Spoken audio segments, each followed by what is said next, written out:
कहानी की शुरुआत में ही हम पारो यानी पार्वती नाम की एक लड़की को देखते हैं और पारो एक रेस्टोरेशन आर्किटेक्ट है। पारो के घर वाले उसे शादी के लिए फोर्स करते हैं, लेकिन उसे अभी शादी नहीं करनी। उसके बाद पारो अपने काम के लिए केरल के एक गांव में आती है और वहां पर आकर ही वो एक अजीब सी बात देखती है और वहां के हर घर में पेंटिंग्स बने हुए थे और वो पेंटिंग्स एक स्टोरी को बता रहा था। और पारो ने बचपन में इसी स्टोरी को बस में सफर करते हुए एक औरत से सुना था और फिर वो उन सारी पेंटिंग्स को देखते देखते एक घर में जाकर पहुंचती है जहाँ से ये पेंटिंग पूरा देखा जाता है और वो स्टोरी कंप्लीट होती है। और उस घर में पारो बहुत सारे आर्ट्स के चीजें देखती है।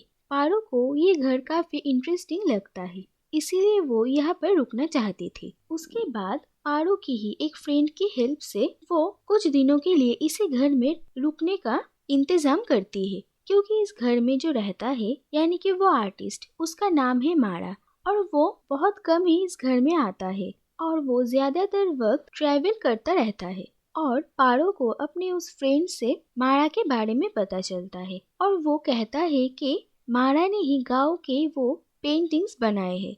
उसके बाद पारो जब घर को थोड़ा साफ सुथरा करने लगती है तब उसे मारा की एक स्केच बुक और कुछ पेंटिंग्स मिलती है और उस स्केच बुक में पिछले न्यू ईयर की एक कहानी बताई गई है। उस दिन रात को एक चोर मारा के घर में चोरी करने घुसता है, लेकिन उसे चोरी करने के लायक कोई भी चीज वहाँ पर नहीं मिलती और इसी बीच मारा की नींद खुल जाती है और फिर वो उस चोर से बातें करने लगता है और उसके बाद वो भी उस चोर के साथ बाहर निकल जाता है ये देखने के लिए कि वो चोर कैसे चोरी करता है।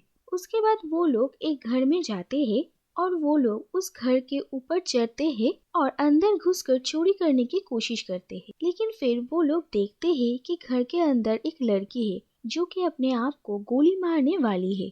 लेकिन स्केच बुक में स्टोरी यही पर ही खत्म हो जाती है और उसके बाद बाकी की कहानी जानने के लिए पारो बहुत ही क्यूरियस होती है। पारो को मारा के बारे में और भी बातें जाननी थी, इसीलिए वो मारा के घर में मिले हुए उन पेंटिंग्स के लोगों से मिलने लगती है और उनसे मारा के बारे में पूछताछ करती है। और इसी में उस्मान भाई और चोकू नाम के दो आदमी थे। चोकू से मिलकर पारो को सेल्वी नाम की एक औरत के बारे में पता चलता है। सेल्वी उन्हीं के गांव में रहने वाली एक औरत थी। सेल्वी की एक बेटी थी और उसका पति उसे बहुत मारता पीटता था और सेल्वी अपनी जिंदगी में काफी दुखी थी। एक दिन मारा और चोकू के बोट में बैठे हुए थे और वहाँ पर सेल्वी आती है। मारा और चोकू को पता चलता है कि आज सेल्वी का बर्थडे है। उसके बाद वो लोग उसका बर्थडे सेलिब्रेट करते हैं। उसके बाद वो लोग बात कर रहे थे,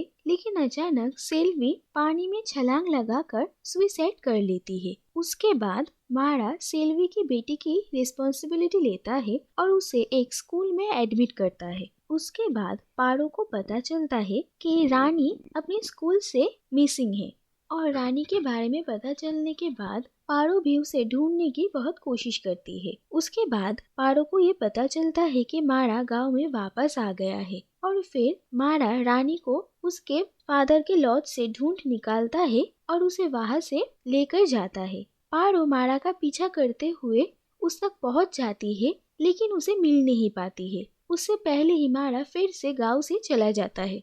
उसके बाद एक दिन सुबह पारो देखती है कि उसके घर में वही चोर सो रहा है जिसकी स्केच पारो ने मारा के स्केच बुक में देखा था। उसके बाद पारो उस चोर से उस रात के बारे में पूछती है। उसके बाद वो चोर कहता है कि उस दिन मारा उस लड़की को खुद को गोली मारने से रोकता है। उसके बाद वो लड़की घर से भाग जाती है और दौड़ने लगती है और मारा भी उसके पीछे पीछे जाता है और वो चोर कहता है कि उसे इससे ज्यादा और कुछ नहीं पता है। उसके बाद पारो उस चोर के साथ उस लड़की के घर में जाती है और वहाँ पर उसे पता चलता है कि उस लड़की का नाम कनी है और वो एक डॉक्टर है।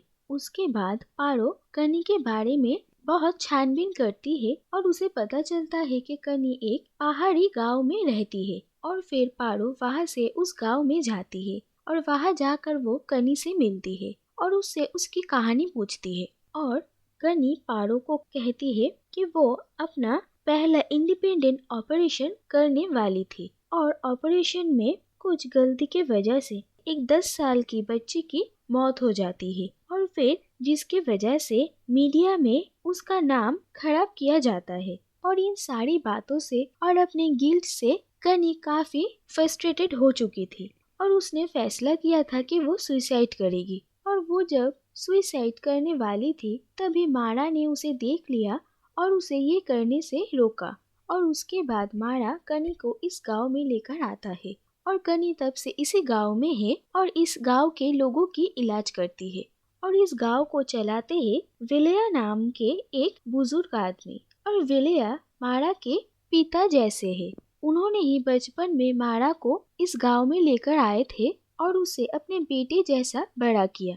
विलया एक रिटायर्ड पोस्ट मास्टर है। उसके बाद पारो को पता चलता है कि विलया 50 साल पहले अपने गांव में रहने वाली मीनाक्षी नाम की एक लड़की से प्यार करते थे और वो उस लड़की को अपने गांव में होने वाले एक नाटक की कहानी हमेशा बताया करते थे। और ये वही स्टोरी होती है जो पारो ने बचपन में बस में उस अनजान औरत से सुना था और जिस स्टोरी के मुताबिक मारा ने गांव में वो पेंटिंग्स बनाए थे। लेकिन एक बार उनके गांव में बाढ़ आने के बाद पूरा गांव तहस नहस हो गया और सब बिछड़ गए और उसके बाद से ही उन्होंने कभी भी मीनाक्षी को नहीं देखा। उसके बाद विलया पारो को मीनाक्षी की एक यंग फोटो दिखाती है और उस फोटो में पारो मीनाक्षी को एक पेंडेंट पहना हुआ देखती है और वो पेंडेंट पारो पहचानती है क्योंकि बहुत साल पहले बस में सफर करते हुए पारो ने जिस औरत से मारा की वो कहानी सुनी थी उस औरत के पास भी एक ऐसी ही पेंडेंट थी और उसके बाद से ही पारो की उस औरत के साथ जान पहचान थी। उनका नाम मेरी है और वो एक कॉन्वेंट में नर्स है। उसके बाद पारो अपने आंटी मीनाक्षी को विलया के बर्थडे के दिन उनके गांव में लेकर आती है और इतने सालों बाद मीनाक्षी और विलया एक दूसरे को देखते हैं। विलया ने मीनाक्षी को ढूंढने की बहुत कोशिश किया था और वो हमेशा इधर से उधर ट्रेवल किया करते थे और फिर वो बस अपनी जिंदगी में एक बार उन्हें देखना चाहते थे और पारो की वजह से उनकी ये विश पूरी हुई है। मारा को ढूंढने की और उसे जानने की कोशिश में पारो ने एक के बाद एक कहानी को फॉलो किया और उसके इसी कोशिश ने इतने सालों बाद विलया और मीनाक्षी को एक दूसरे से मिला दिया।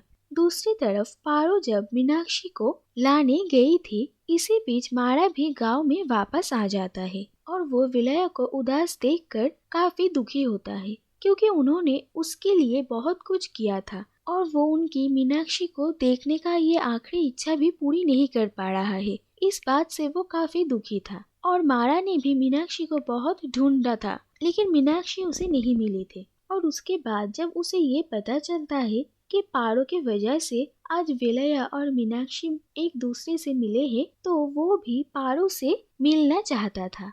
और फिर इतने दिनों के बाद पारो और मारा एक दूसरे से मिलते हैं। वो दोनों एक दूसरे को देखकर बहुत खुश होते हैं और फिर वो दोनों एक दूसरे को अपना नाम बताते हैं और फिर वो दोनों एक साथ ढलते हुए सूरज को देखते हैं और यहीं पर ये कहानी खत्म होती है।